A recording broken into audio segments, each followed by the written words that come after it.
விஜயுடைய மகன் அவரும் அவருடைய மனைவியும் விஜய் அரசியல்ல தோக்கணும் ஒழியணும் அப்படின்னு ரொம்ப மனதார பிரார்த்தனை பண்ணிட்டு இருக்காங்க. உங்களுக்கு நெருக்கமான ஆளுங்கிட்ட வாய் விட்டு சொல்லியிருக்காங்க. அந்த தகவல் விஜய்க்கு போயிடுச்சு. Vijay was upset. சங்கீதாவை இயக்குவது திமுக என்ற சந்தேகம் எனக்கு வருது. 23ஆம் தேதி எழிலன்னு சொல்லி டிஎம்கே எம்எல்ஏ ட்வீட் போடுறாரு. கிளிப்பிங் ஒன்று போட்டு அதுல சங்கீதா அதெல்லாம் வருது. பொதுவெளிக்கு 27ல தான் இந்த டைவர்ஸ் மீடியா பண்றாங்க. எழிலன் 23ஆம் தேதி எப்படி இதை மோப்பம் பிடிச்சாரு? 24ஆம் தேதி பிப்ரவரி ஃபைல் பண்றாங்க டைவர்ஸ் பெட்டிஷன். அதுல கையெழுத்து வந்து டிசம்பர் 3ஆம் தேதி போட்டிருக்காங்க. டைவர்ஸ் போனோம் முடிவு பண்ணிட்டாங்கன்னா எப்போ வேணாலும் போலாமே. சடன் இந்த ஃபீல்ட் அப் ஆகுறது 27ஆம் தேதி இதை ஊடகங்கள் சன் டிவில இருந்து எல்லாம் திமுக ஆதரவு ஊடகங்கள் எல்லாம் பண்றாங்க. டிஎம்கே உடைய ஃபர்ஸ்ட் ஃபேமிலியோட சங்கீதாவுக்கு நெருக்கம் இருந்திருக்கு. விஜய்க்குமே இருந்திருக்குல்ல சார் ஒரு ஃப்ரெண்ட்லினஸ். அவங்க எல்லாம் தனியா வந்துட்ட பிறகு சங்கீதா கண்டினியூ பண்ணிட்டே இருக்காங்க. செல்வம் விஜய் போல அவங்க மட்டும் போயிட்டு ஸ்டாலின் கனிமொழி கிட்டலாம் பேசிட்டு இருக்கிறதெல்லாம் நம்ம பார்த்தோம். மனைவி எந்த கம்ப்ளைண்ட் சொல்ல, ஆகவே கருணாநிதி ஓகேவா? உதயநிதி மனைவி எதுவும் சொல்ல, அதனால உதயநிதி பண்ண கதையெல்லாம் ஓகேவா? பட் அதுக்கெல்லாம் ப்ரூஃப்ஸ்னு ஒண்ணு வேணும்ல சார். நீங்க பாத்தீங்களா சார்? கோர்ட்டுக்கு வந்தா தான் நம்ம சொல்ல முடியும். ப்ரூஃப்னா நீங்க பாத்தீங்களா? அட்லீஸ்ட்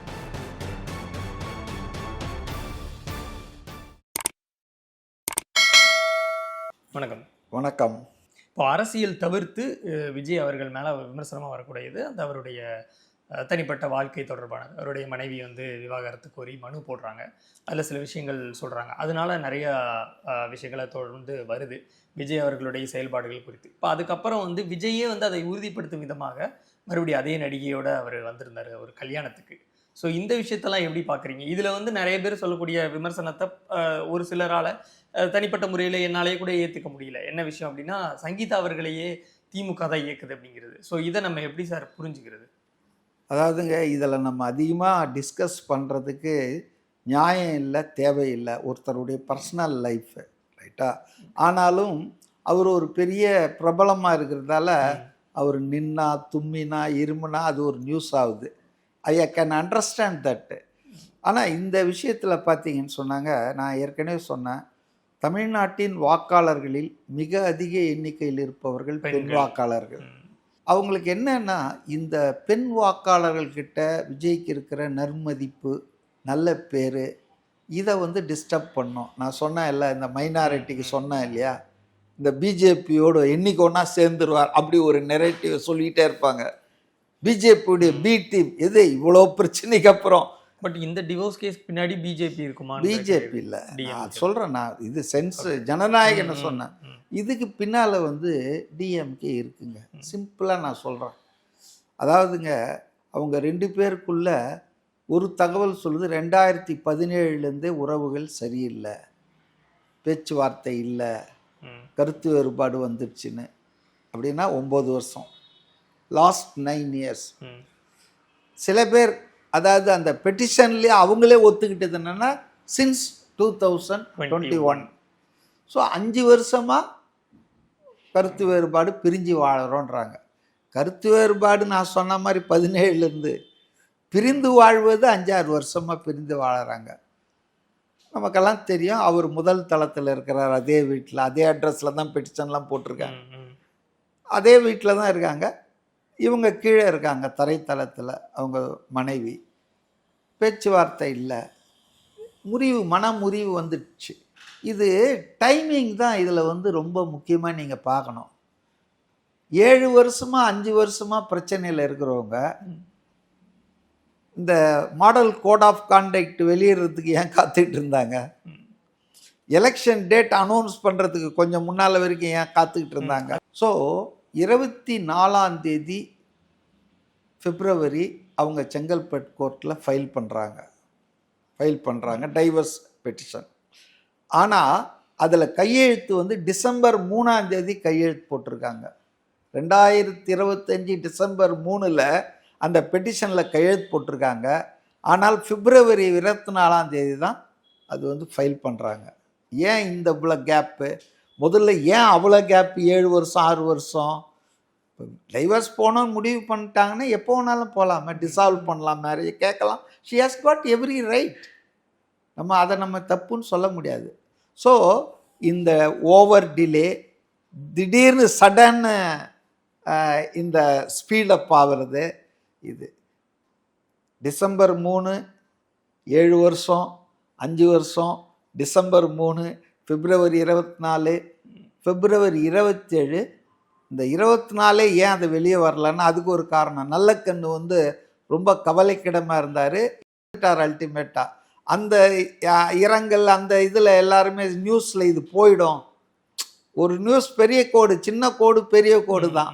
பக்கத்தில் ஒரு பெரிய கோடு வந்ததுன்னா இது காணாமல் போயிடும்ல. அதுக்காக வெயிட் பண்ணி 27ஆம் தேதி இதை ஊடகங்கள், சன் டிவிலேருந்து எல்லாம் திமுக ஆதரவு ஊடகங்கள் எல்லாம் பண்ணுறாங்க. இப்போ அதை விட முக்கியமான விஷயம் என்னென்னா, ஏன் திமுக இது பின்னால் இருக்குது, சங்கீதாவை இயக்குவது திமுக என்ற சந்தேகம் எனக்கு வருதுன்னா, 23ஆம் தேதி எழிலன்னு சொல்லிட்டு எம்எல்ஏ இருக்கார் இல்லையா, டிஎம்கே எம்எல்ஏ டாக்டர் எழிலன், அவர் ஒரு ட்வீட் போடுறாரு. அதில் ஒரு சினிமா கிளிப்பிங் ஒன்று போட்டு அதில் சங்கீதா அப்படின்னு சொல்லிட்டு அதெல்லாம் வருது. அதுக்கப்புறம் அதுக்கு ரிமார்க்ஸ்லாம் நாமெல்லாம் சங்கீதா விடக்கூடாது அப்படின்னு வருது. 23 ஓகே, பொதுவெளிக்கு 27 தான் இந்த டைவர்ஸ் மீடியா பண்ணுறாங்க. எழிலன் 23ஆம் தேதி எப்படி இதை மோப்பம் பிடிச்சாரு?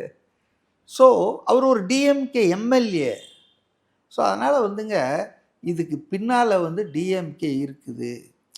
இன்னொரு தகவல் என்னென்னா, டிஎம்கேவுடைய ஃபர்ஸ்ட் ஃபேமிலியோட சங்கீதாவுக்கு நெருக்கம் இருந்திருக்கு. விஜய்க்குமே இருந்திருக்குல்ல சார் ஒரு ஃப்ரெண்ட்லினஸ். அவருக்கெல்லாம் இல்லாத போது அவங்கெல்லாம் தனியாக வந்துட்ட பிறகு, அதிகமாக தொடர்பு இல்லாத போது சங்கீதா அவங்களோட தொடர்பை மெயின்டைன் கண்டினியூ பண்ணிகிட்டே இருக்காங்க.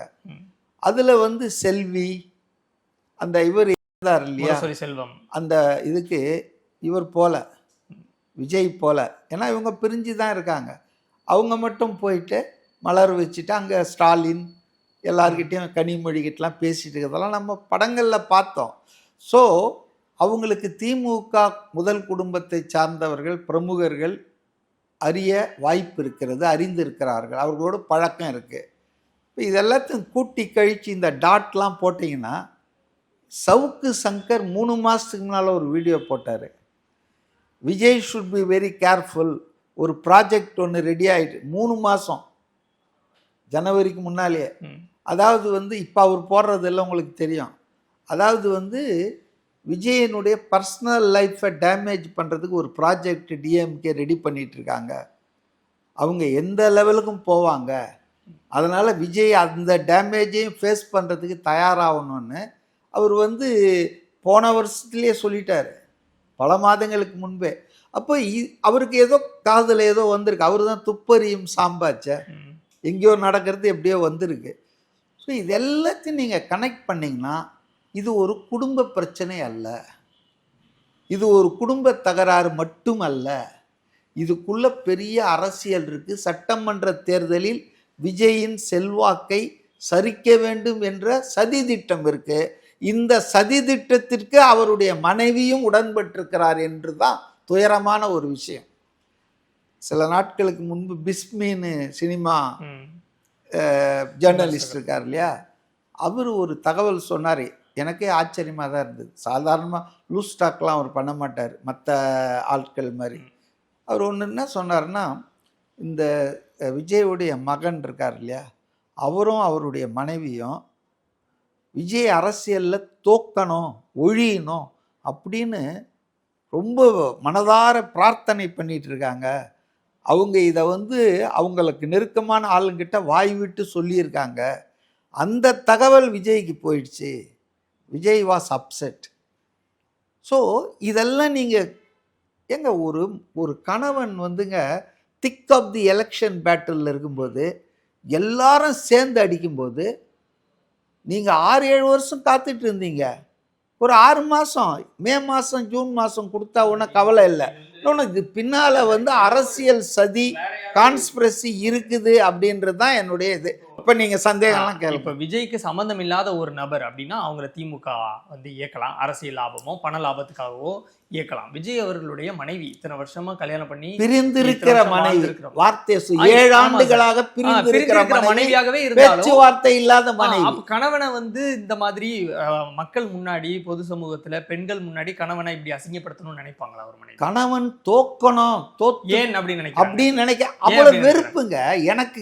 அதுக்கு ஏன் விஜய் காரணமா இருக்க கூடாதுன்னு கேக்குறேன். ஒருவேளை விஜய் வந்து அதிகமா ஹர்ட் பண்ணிருக்காங்க, என்னை நீ இவ்வளவு ஹர்ட் பண்ண, பழிக்கு பழி ஏன் சார் வாங்க கூடாது? அவங்கதான் சொல்றாங்க நான் அந்த சப்ஜெக்டுக்குள்ள போல.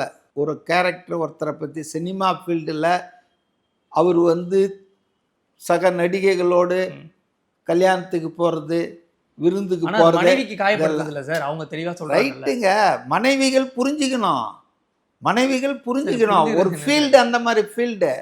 நீங்க வந்து ஆண்கள் பெண்கள்லாம் சேர்ந்து பழகிற ஃபீல்டு அது. ஒரு கல்யாண சக நடிகைக்கு போனார்ல, அப்ப ஏன் பிரச்சனை ஆகல? விஜய் அப்பவும் போட்டோ எடுத்து போட்டாங்க சார். விஜயே ஒத்துக்கிட்டாரு, அந்த ரிலேஷன்ஷிப்பை பிரேக் பண்றேன்னு சொன்னாரு. சொல்லி இதெல்லாம் பாருங்க, இதெல்லாம் ஒன் சைடு. இந்த அம்மா சொல்றது தாங்க.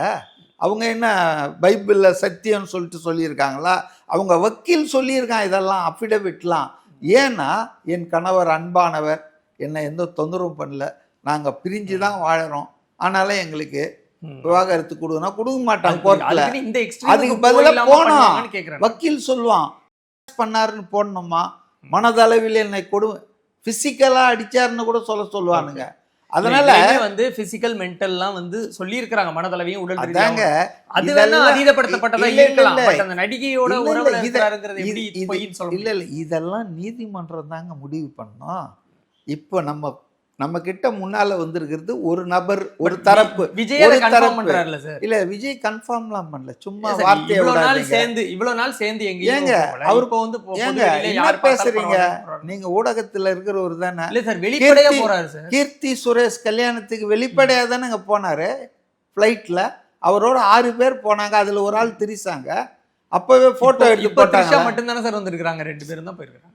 ஏங்க கார்ல வர்றதுல 9 பேர் அங்க ஏத்த முடியும்? நீங்க சொல்ற மாதிரி தான் சார் நானும் டாட் எல்லாம் கனெக்ட் பண்றேன். இவ்வளவு தூரம் பிரச்சனை வந்ததுக்கு அப்புறமும் அவர் வந்து பாருங்க, அந்த ஃபீல்டுல அவருடைய இந்த விஐபி ஸ்டேட்டஸ்ல அவரோட ரொம்ப நாளா பழகிட்டு இருக்கிறவங்க, நட்பு ரீதியா மெயின்டைன் பண்ணிட்டு இருக்கிறவங்க, அவங்க வந்து வர்றதுல என்ன தப்பு? நம்மளுமே வந்து சங்கீதா இவங்க ஜஸ்ட் பிகாஸ் முன்னாடி வரைக்கும் எதையுமே क्वेश्चन பண்ணவே இல்ல.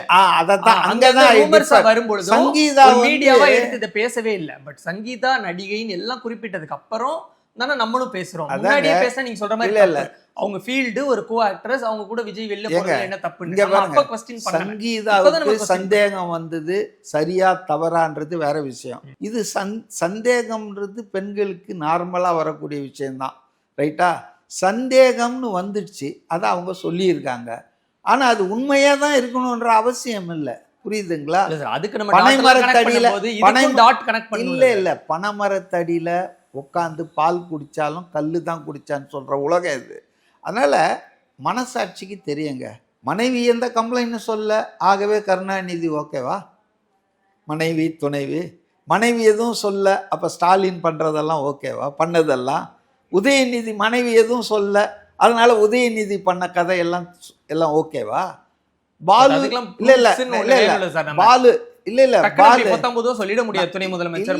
எல்லாம் செய்திகள்ல வந்து நீங்க செய்தியில பார்த்து பேசுறதுதான் நான் சொன்னேன். நீங்க பாத்தீங்களா சார்? கோர்ட்டுக்கு வந்தா தான் நம்ம சொல்ல முடியும். ப்ரூஃப்னா நீங்க பாத்தீங்களா? அட்லீஸ்ட் இங்க வந்து விஜய் அவரோட மனைவி கொடுத்த மனு இருக்கு சார், பட் அவங்க எதுவுமே இல்லாம நம்ம பேச முடியாது. ஏங்க ரொம்ப பச்சையா சொல்லட்டுமா? அவர் அரசியலுக்கு வருதுன்றது வந்து 10 வருஷ ப்ராஜெக்ட். விஜய் சினிமாவை நான் விட்டுற போறேன், விரைவில் நான் அரசியலுக்கு வரப்போறேன்றது என்ன வீட்டுல எல்லாம் பேசியிருக்க மாட்டாரா? பேசியிருப்பாரா? அப்ப ஒரு வருஷத்துக்கு 400 கோடி 500 கோடி வரக்கூடிய வளம் கொழிக்கும் ஒரு ப்ராஜெக்ட் இந்த சினி ஃபீல்டை விட்டு இந்த மாதிரி ரோடா அலையிற வேலை, எலெக்ஷனு, அதுக்கு அபாண்டமா பழி சொல்லுவாங்களாங்கிறது தான் கேள்வி. எந்த லெவலுக்கும் போவாங்க. ரிச் ஃபேமிலி சேர்ந்தவங்க சார், அவங்களுக்கும் தனிப்பட்ட முறையில சொத்து எல்லாம் இருக்கும் சார். அவங்க விஜய் சம்பாதிச்சு கொடுக்குற காசை வச்சு தான் நான் இருக்கணும். இல்ல நீங்க தப்பா புரிஞ்சுக்கிறீங்க. சொத்துக்காக பணத்துக்காக இல்லை, பர்சனல் வெஞ்சன்ஸ்ங்கறீங்க. அந்தஸ்துங்க. ஒரு அவர் சினிமா CM ஆனா நடிகர் சார் அவர் சிஎம் ஆனா இன்னும் அந்த சுயரான்றாங்க. வேணான்றாங்க. திமுக குடும்பத்தினருடைய ப்ரெஷர் சொல்லுங்க, அதெல்லாம் சினிமாக்கெல்லாம் வரக்கூடாது, அதெல்லாம் அவர் அரசியலுக்கு. சினிமாவிலேயே இருக்கட்டாங்க, அவர் நல்லா இருக்காருங்க, நல்லது சொல்கிற மாதிரி துர்போதனை பண்ணுறது. அவர் அரசியல்லாம் வந்தால் அவர் கமல்ஹாசன் மாதிரி பாக்யராஜ் மாதிரி ஆயிடுவாருங்க. அதனால் சொல்லுங்கள் உங்கள் ஹஸ்பண்டுக்குன்னு. அதாவது மூளைச்சலவை செய்கிறது.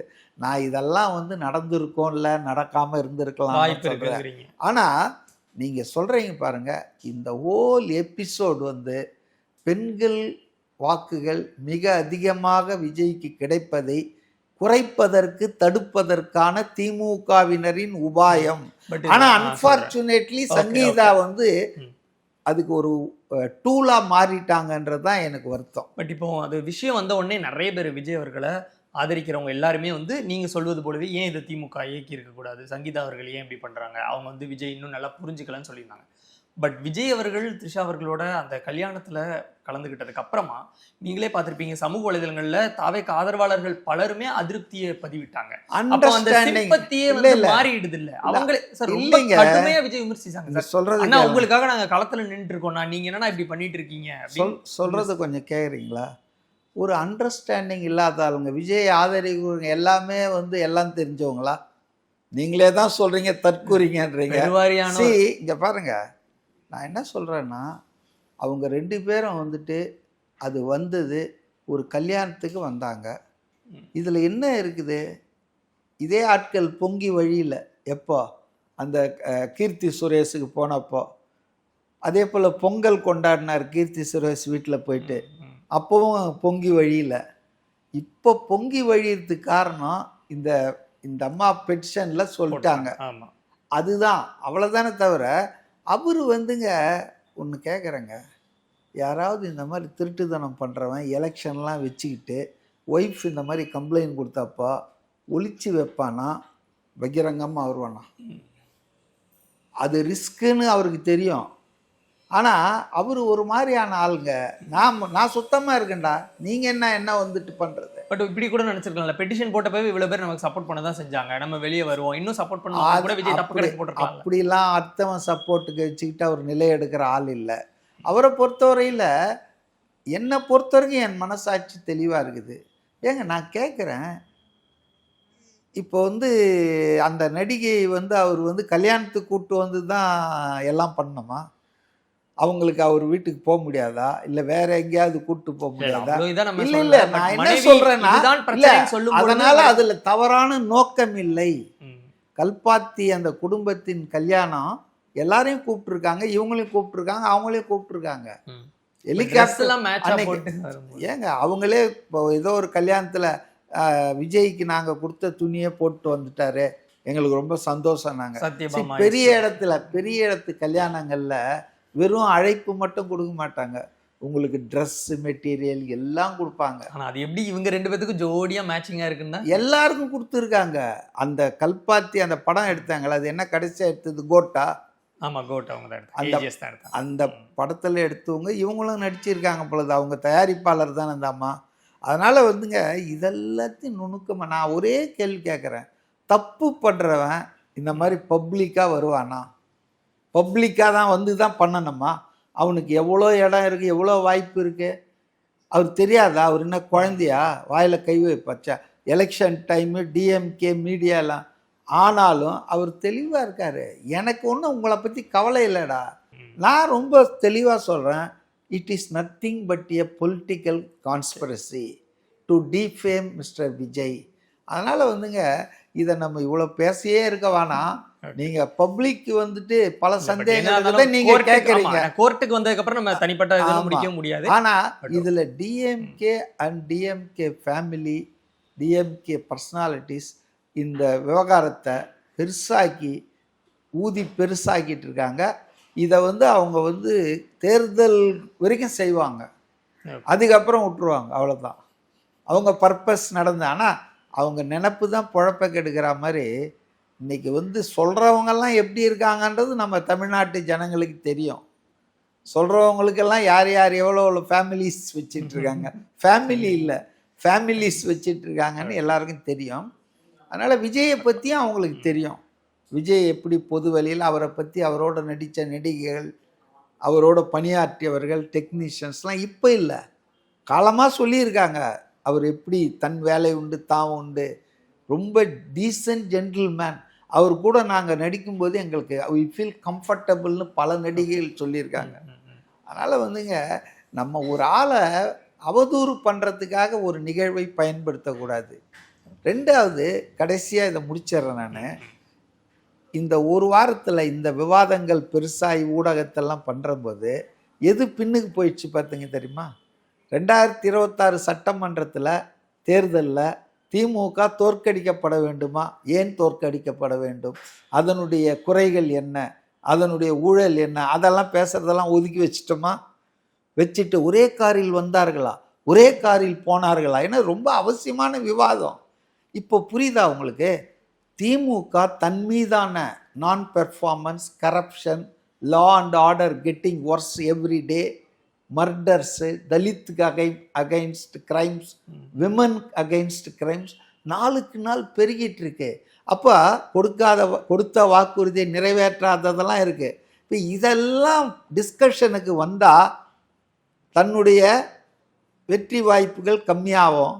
ஆகவே வேற வழியே டிஸ்கஷனை திருப்பி விடு, ரூட்டை மாற்றுப்பா. மாற்றியாச்சுன்னா இது ஓடிக்கிட்டு இருக்கோம். நம்ம ரசிகர்களுக்கு இந்த கிசுகிசுல ரொம்ப சந்தோஷம், பேசிட்டே இருப்பான். அப்போ நாம் 1 லட்சம் கோடி அடிச்சது, KN நேருக்கு FIR போடாமல் உட்காந்துட்டு இருக்கிறது, இப்படி பல விஷயங்களை நம்ம மறைச்சிடலாம். ஸோ இதுதான் வந்து கேம் பிளானுங்க.